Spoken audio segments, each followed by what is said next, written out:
আসসালামু আলাইকুম। এসএসসি 2025 তোমরা যারা ফেল করেছো, এখন তোমরা চাচ্ছ সাপ্লিমেন্টারি পরীক্ষার জন্য। অনেক শিক্ষার্থী আছে 1-2 বিষয়ে ফেল করেছে বা এমনও আছে 1-2 নাম্বারের জন্য পাস করতে পারেনি। তোমরা চাচ্ছ তোমাদের সাপ্লিমেন্টারি পরীক্ষা সিস্টেম চালু করা। ইতিমধ্যে আজকে কিন্তু তোমরা আন্দোলনের ডাক দিয়েছো। আর কিছুক্ষণ পরেই তোমাদের আন্দোলনটা শুরু হবে। কে কি আন্দোলনের পক্ষে, কে কি আন্দোলন করবা অবশ্যই কমেন্টস করে জানিয়ে যাবা। দেখো 14 জুলাই এসএসসি 2025 ব্যাচ সাপ্লিমেন্টারি পরীক্ষার জন্য ঢাকা শাহবাগে এক বিশাল আয়োজন করেছি, যা পরীক্ষায় উত্তীর্ণ হতে পারেনি তাদের বিনীতভাবে মিছিল যোগদান করার জন্য অনুরোধ রইল। কিন্তু শিক্ষা বোর্ডের ভুলের কারণে অনেক শিক্ষার্থী কিন্তু ফেল করেছে। তাই তোমরা চাচ্ছ যারা 1-2 বিষয়ে ফেল করেছো তোমাদেরকে পাশের সুযোগ এবং কলেজে ভর্তি হওয়ার সুযোগ, এবং তাও যদি না হয় সাপ্লিমেন্টারি পরীক্ষার ব্যবস্থা চালু করা। দেখো 14 তারিখ আন্দোলনে যোগ দাও। সময় সকাল 10টা। শিক্ষা বোর্ডের সামনে আমি আসছি, আপনিও আসবেন তো?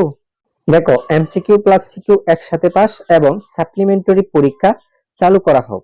বড় বড় শিক্ষকরা কিন্তু চাচ্ছে সাপ্লিমেন্টারি পরীক্ষা, কারণ যারা ফেল করেছো শুধু তারাই জানো ফেল করার বেদনা কতটুকু। 10টি বছর পরিশ্রমের ফল কিন্তু ফেল। এখন যদি তোমাদেরকে আরেকটু সুযোগ দেওয়া হয় সাপ্লিমেন্টারি পরীক্ষার মাধ্যমে, তাহলে দেখা যাবে অনেক শিক্ষার্থী কিন্তু পাস করবে। সুপ্রিয় শিক্ষার্থী বন্ধুরা, কি কি সাপ্লিমেন্টারি পরীক্ষার পক্ষে অবশ্যই কমেন্টস করে জানিয়ে দাও, আর চ্যানেলটিকে সাবস্ক্রাইব করে সাথেই থাকো।